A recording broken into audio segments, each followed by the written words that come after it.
Welcome back to the final presentation in this series on the challenges of modern secularism, particularly secular humanism is what we have in mind here. We were last looking at the socio-cultural influences from modernization to the growth from Enlightenment thinking to putting humanity at the center to as it grew, and then you had the humanist associations. We looked at the Humanist Manifesto and all those type of things that were contributing to this idea of secular humanism as the one direction to go. We looked at the two-tier aspect where the from a human secular perspective is anything to do with supernatural religion has to be put in the upper tier, in which it's the not real part, where the lower or the physical five senses and science would be in the real department. And there are a lot of problems with that. And we talked about the fact that as a biblical worldview melds the two, say there is a spiritual and physical dimension to this world and to humanity as a whole. So now we're going to focus in more on secular humanism and where the term comes from, all the things that it implies with it from what the practitioners and those who hold to it philosophically or ideologically. And so that's where we're heading as we conclude this series of presentations. So let me share the screen with you as we get started here.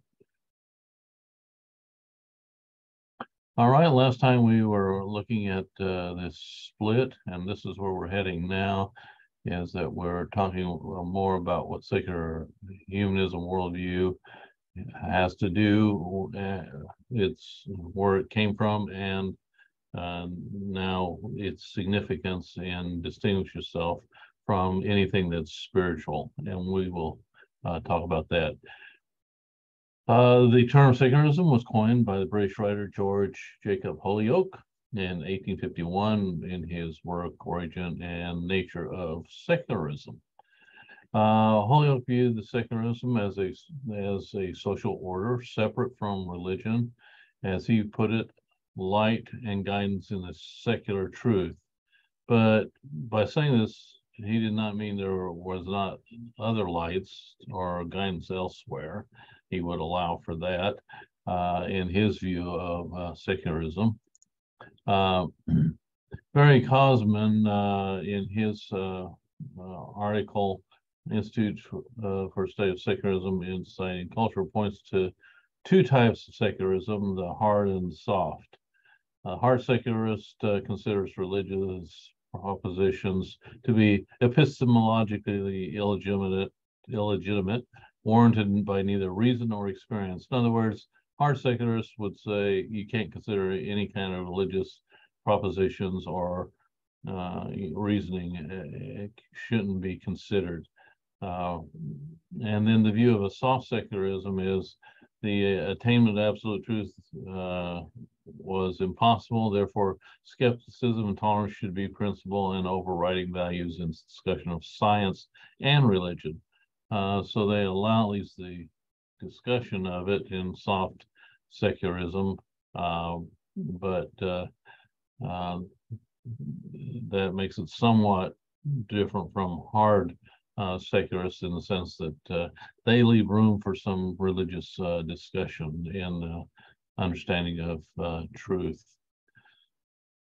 So if you look back at some of the writings of sociologists like Max Weber, Peter Berger being another one, perceived secularization as occurring because of the consequences of modernity's rationalization, because rationality no longer gives space to the religions, thus creating a disenchantment of the world, is what he called it. It says here, disenchantment basically means taking religious thought out of the world. We don't live in an enchanted world anymore with anything from religion to magic because it's being rationalized out. And that's because he was saying part of what occurs when we secularize the world. In other words, make things say only the physical world exists and should be considered as real. Um, Part of modernization and modernity have caused this because their high emphasis on rationality. Now, that's not to say that Christianity is not rational. Our biblical world is not rational. It is quite rational, and it doesn't leave out reason from its consideration. You really have to have reason to even to have faith.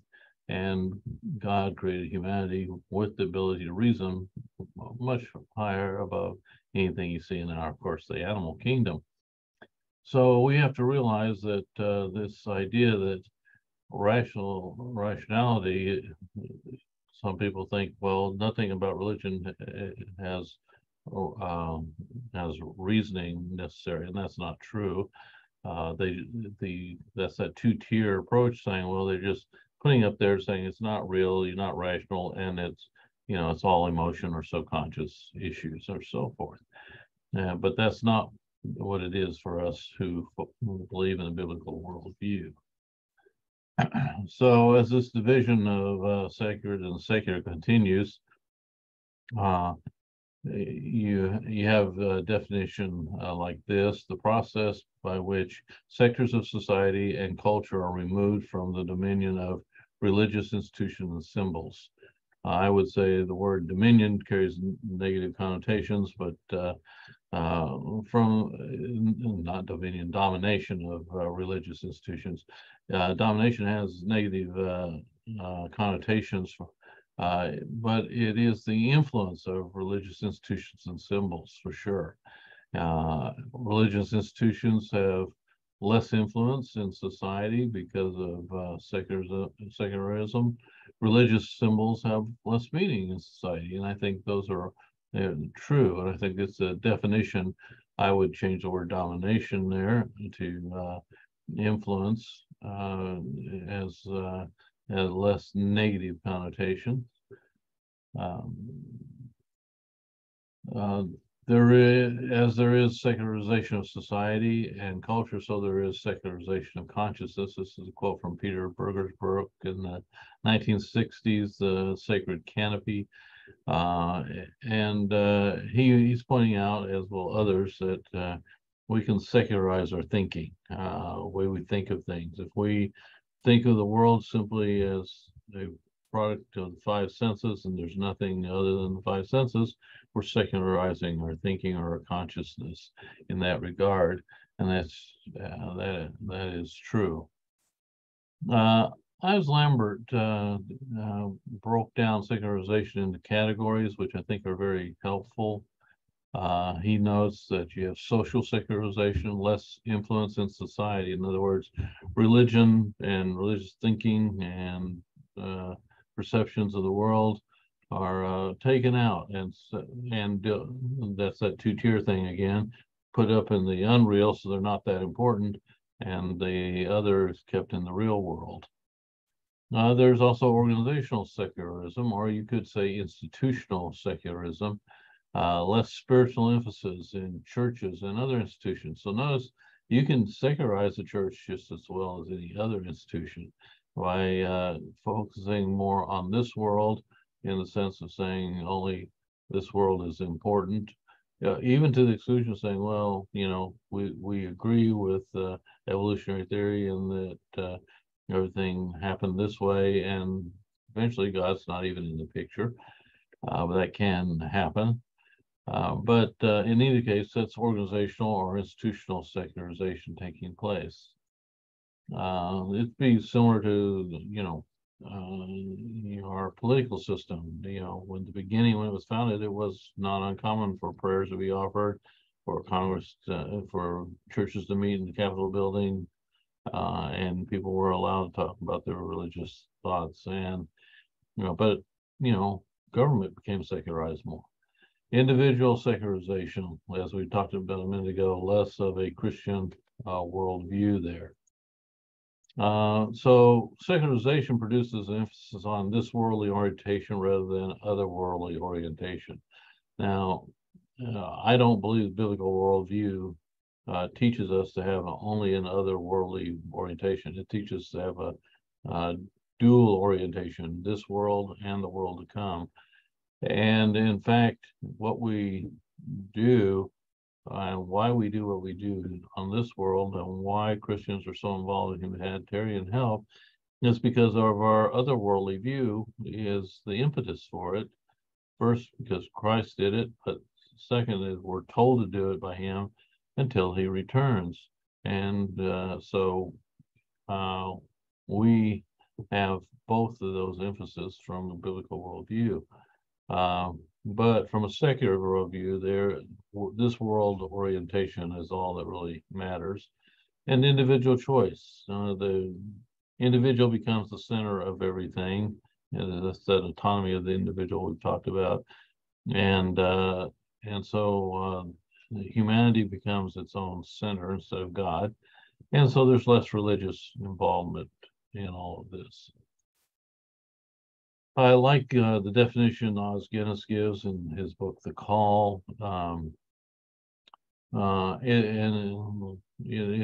It covers its basis. That makes it a kind of a long definition to remember, but the process through which the decisive influence of religious ideas and institution has been neutralized in successive sectors of society and culture, making religious ideas less meaningful and religious institutions more marginal.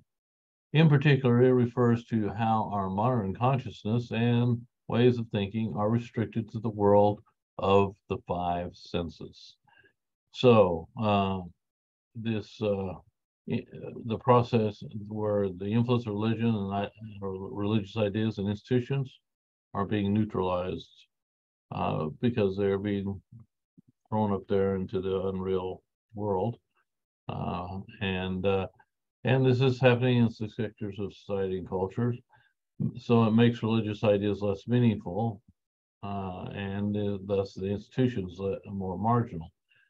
And it's affecting our modern conscious, and thinking only in terms of the physical world and the five senses. So it's a good definition, one that is handy to remember. So when we talk about secularization, and it's noted in that definition, it is a process, and it is hitting different sectors of society. We've already seen it from going through, the Supreme Court decisions on taking religion out of various aspects where it's in the public sector, like in schools and so forth. But it's happening in other sectors of society too. Religious thinking is being relegated to just keep it to yourself type of thinking, type of aspects. Well, and we've noted it is a historical process in which religious beliefs, values, and institutions are increasingly marginalized and lose their value and importance. And this does happen as people buy into a secular, human secular lifestyle. Religious beliefs, values may not be, will not be as important, and thus the institutions as well. And it is associated with modernization, where science, technology, and human achievement and reason are emphasized and thought to provide all the ultimate answers. The trouble is, science can't do that, neither can technology. And there are certain answers that can't be answered through the scientific method, like love. Can it prove love? No, it can't prove love. So it's a very limited methodology, because it is limited to five senses, and anything that we can't see beyond our five senses can't really be investigated that way.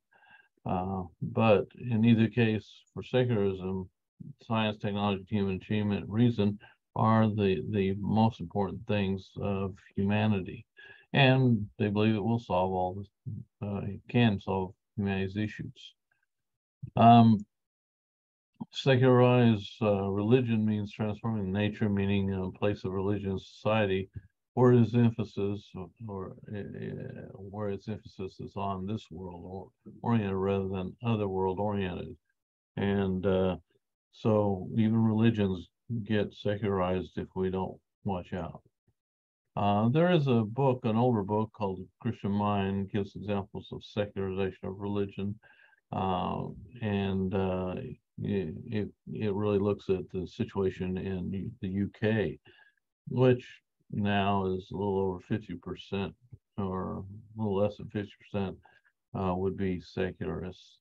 Yeah, but it gives a good picture through looking at what was happening in Britain. Secularism ultimately is the denial of reality of the spiritual realm in the events of human life. And so basically, anything to do with the spiritual realm isn't real. And so it shouldn't impact our lives. Elements of secularism is the autonomy of the individual. In other words, the individual becomes the center of everything and makes a decision based on himself or herself, not on what God says. Power of human reason. The human reason is enough to accomplish all the good that needs to be done. I would argue from the experience of the 20th century and on the 21st century, it hasn't been working real well. Only real world is from the sensory experience based on this element of secularism. Reduces the reality of this world to simple materialistic explanations.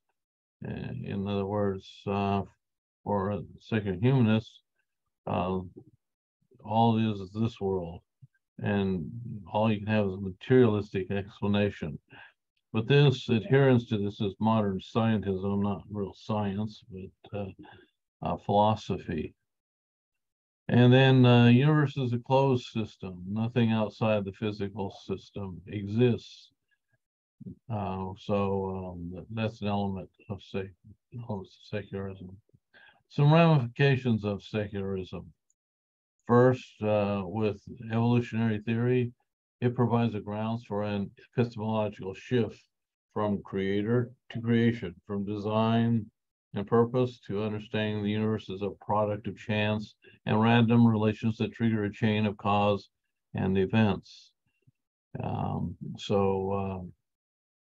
know, how we understand things, knowledge, that's epistemological shift.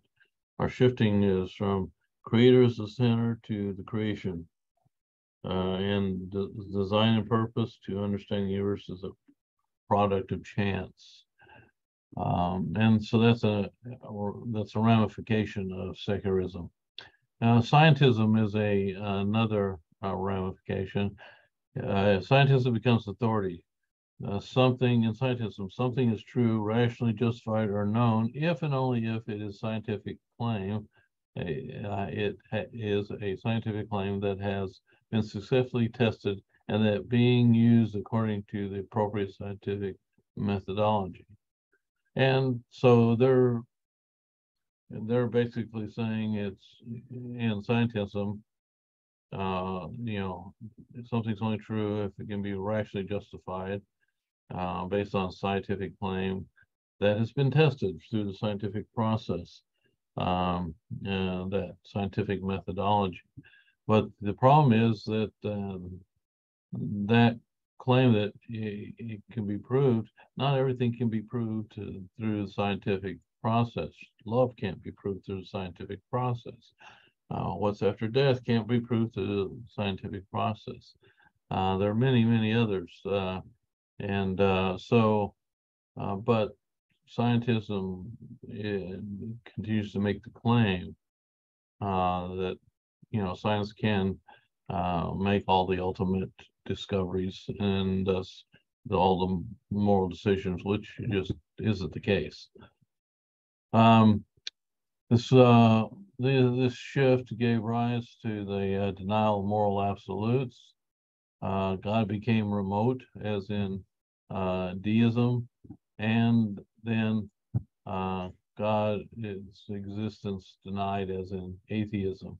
So as this process continued, you're getting more people that buy into the secular humanist philosophy, and but most people are not ideologically this way. They haven't sat down and really thought it out and said, I'm a secular humanist.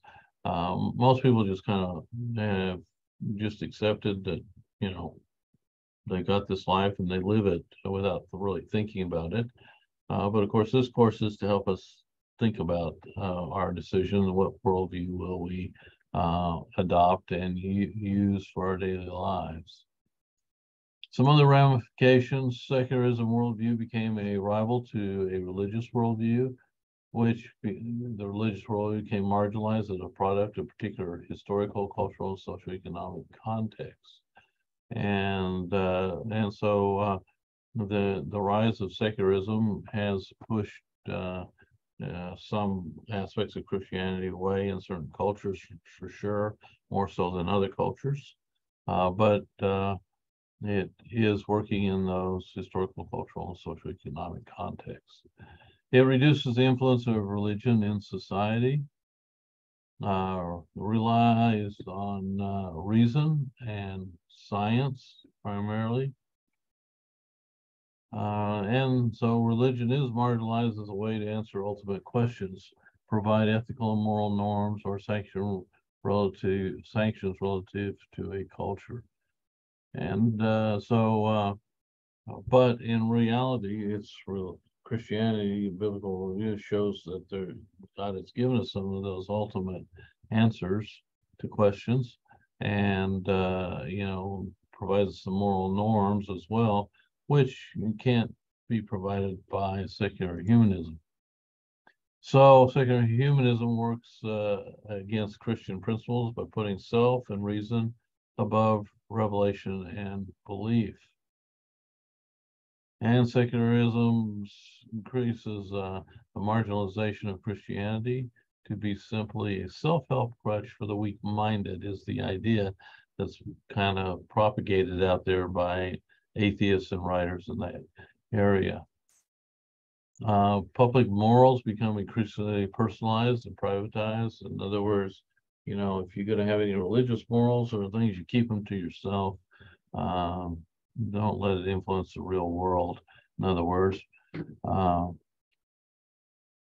And then morals become relative in the sense that if people can decide their own right and wrong and their own morals without reference to God, it's relative for humans to make those decisions.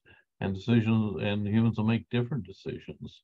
So you go one place in the world and their morals are quite different than other places in the world. And what biblical worldview does is says, no, there is a norm level and it can be used by people, and it has been revealed by God to make the world a better place. But what we find in secular humanism, one of the ramifications is the reliance on instrumental reason to find the truth. In other words, truth is really whatever works for me. And most people, even secular humanists, will say, well, if it works for you, as long as it doesn't harm somebody else. But then you got to say, well, what does it mean by harm? Does it mean psychological harm too, or just physical harm? How much harm? Any harm, or just a certain amount of harm? And again, truth is in this way relative to the person and what they want.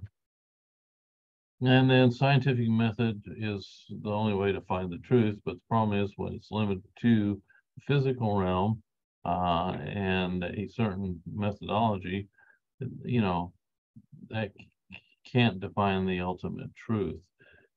Truth is still, in that way, thinking relative. Well, if you were just look at some statistics, like in 1990, for example, 10% of the U.S. population was non-religious. Now, by non-religious, it's like when they take the surveys and they say, okay, what religion are you a part of? Well, are you Protestant, Roman Catholic, Lutheran, or are you, an atheist or whatever it may be? But some people just say none. And this is becoming a fairly large percentage of our population. Um, so you had 10% in 1990 were non-religious, nuns. In 2000, 15% claimed to be non-religious. 2010, 16.5% claimed to be non-religious. So you see there it is a growing population, but just because they say they're non-religious, that's just saying they're not associated with a particular religious group. They may practice it privately. They may believe some of the beliefs of that religion that they're not a part of anymore, yeah, but that doesn't mean they're not religious in the sense they do have spiritual beliefs, I should say. If you look at Europe's 2020 Euro barometer, they polled the EU 27 countries. 20%, 27% say no God. 26% say there is life, spirit, or force. And then 51% say there is a God. But if you look at individual countries, for example, there's in Czech Republic, 84% would say there's no personal God.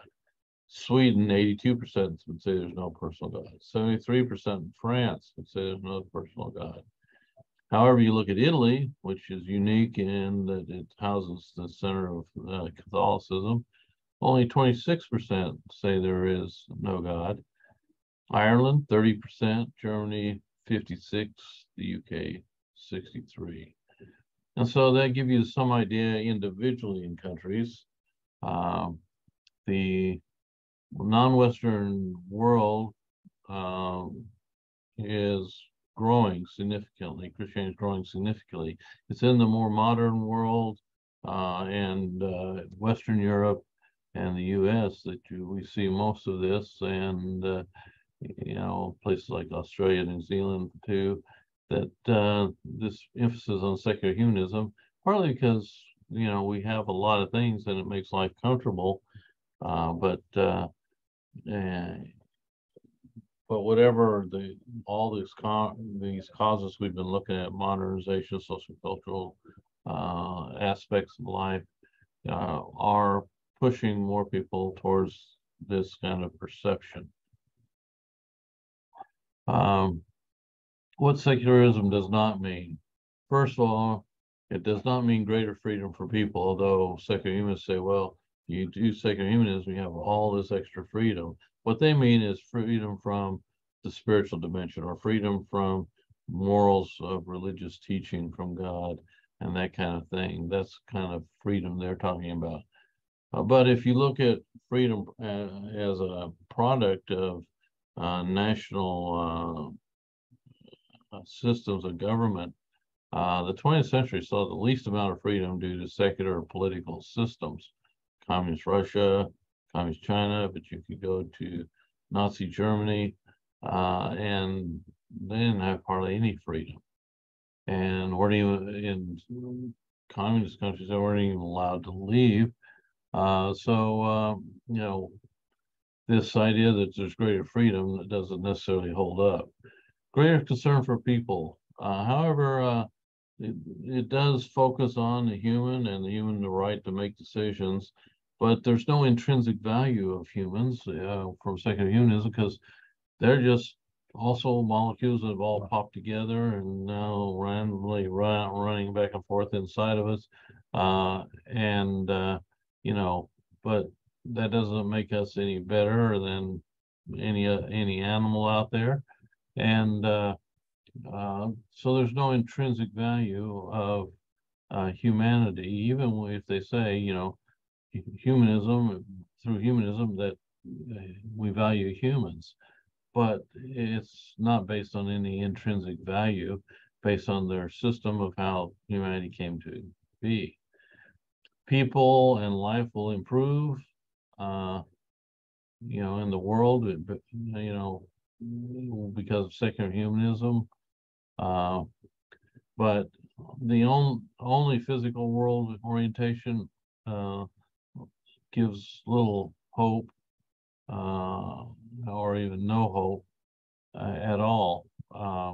And if you look at 20th and 21st century, um, you don't have to look very far to realize that life improvement in life not so good. You got world wars, you got various other wars, you still got a huge amount of poverty. And I don't think history's bearing this out. As secularism gets more, doesn't seem to me that we're making that big of progress if it was based on that. Some would say uh, secularism is less judgmental. That's not secularism doesn't mean that'll happen. Uh, all people make judgments and value claims, and secular humanists are no different. They believe in their ideology, and they will, stand up for it and argue for it. And so, people can be opinionated about their religion, their worldview, oftentimes, but secular humanism in and of itself doesn't mean less judgmental, unless you take it to the aspect of saying, well, at least if people violate something against what was considered God's commandment, and you're saying that's wrong, that's being judgmental. But everybody has to make decisions on what's right and wrong in their life, and that's not being judgmental. That's making a choice, and some of those values are important. Otherwise, things will turn into chaos. Well, just some thinkers in the field of atheism, the neo-atheists. Richard Dawkins, probably the most famous, that wrote the book, The God Delusion. So you're going to see what he thinks about God. If you believe in God, you're delusional. Breaking the Spell, Religion as a Natural Phenomenon by Daniel Dennett. I believe he died recently. You know, it's religion is a natural phenomenon. It occurs because of that subjective psychological approach, evolutionary. It's not really real. The End of Faith by Sam Harris. God, the Failed Hypothesis by Victor Stenger are, some of his. Yeah, knowing God and the Folly of Faith, the Incompatibility of Science and Faith. And, early on when science began, the scientific process created by Christians, they didn't see any incompatibility. There really isn't any. It's incompatibility with scientism that's the problem. God is Not Great by Christopher Hitchens. Title kind of sums it up. And then the Atheist Manifesto, The Case Against Christianity, Judaism, Islam, at least in Michael Onfray, he's not a respecter of religions. He goes after all of them, all the main big ones anyway. So those are some, and if you want to know more about their thinking, these would be people to read. So it was interesting to see their take. Somebody asked them, Dawkins and Dennett, what they wanted to be called, since you got the Christians, their worldview. What about Dawkins and Dennett? What would they like to be called? And they said they'd like to be called the Brights, like I am bright. Dawkins defines a bright as one who espouses a worldview that is free of supernatural and mysticism. So basically they're saying if you don't believe that stuff, which isn't real anyway, then you're bright like us. Fairly arrogant positions to take, I might add. Dennis states, we Brights don't believe in ghosts, elves, or the Easter Bunny, or God. Now, I'm a little disappointed on the Easter Bunny. I've always had a little trouble, though, with the Easter Bunny because I didn't understand how it could lay the eggs.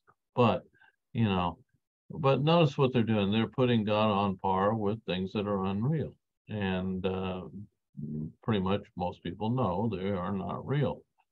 I hope I haven't messed up anybody's worldview with that. The point is that they are too smart to believe in supernatural aspects of the world. That's what it really boils down to. So, but what they're espousing flies in the face of universal experience, universal practice of people are notoriously religious.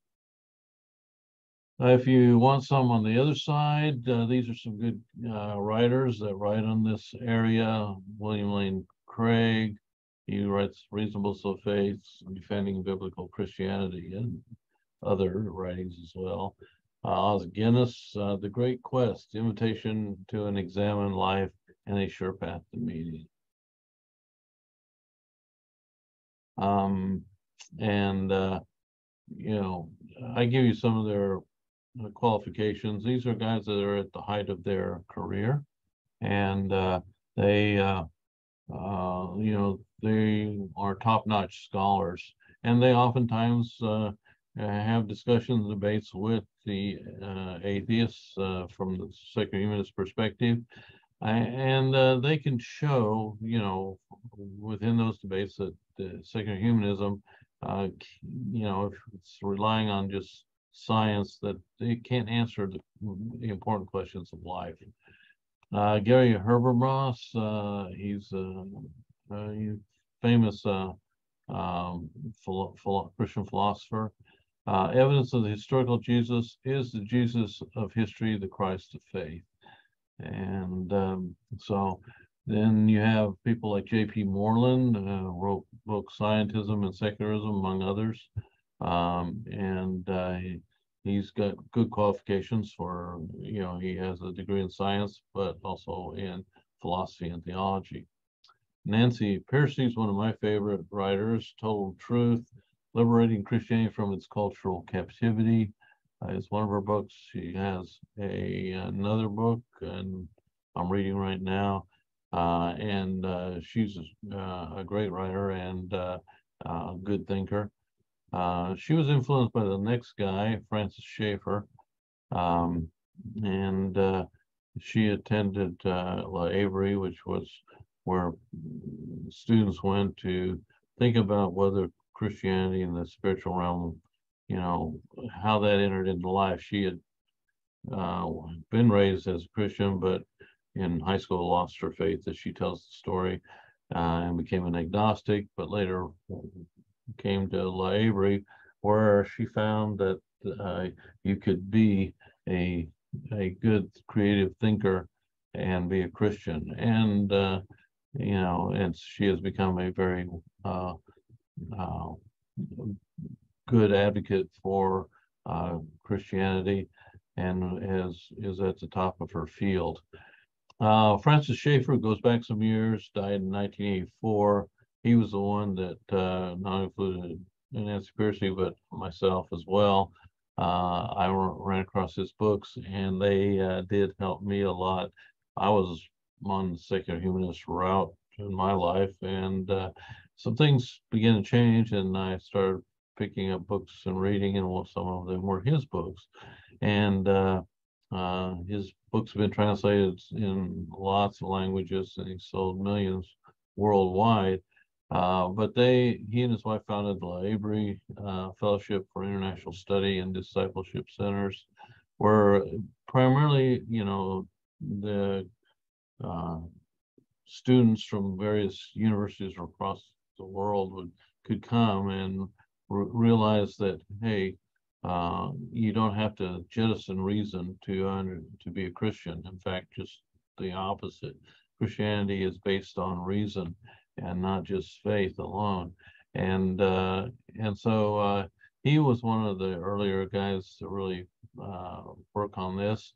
Now, and these others are following in his footsteps, but his books are still good today. So we end this last presentation of this series on challenges of modern secularism. As a reminder, you have the closed worldview, which secular humanism accepts. We, from a biblical perspective, take an open worldview that there's more than this, the physical world and five senses.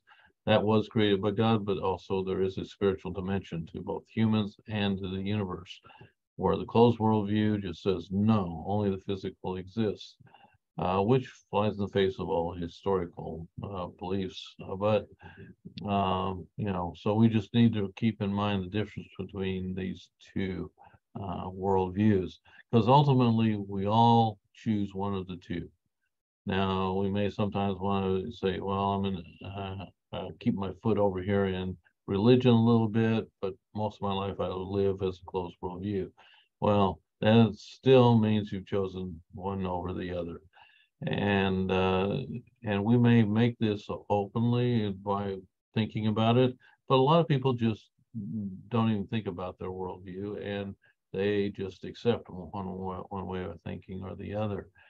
And what we're doing in this course is to help you to think through what your worldview is, and as we talk about world religions, and say, which one do I want to live by?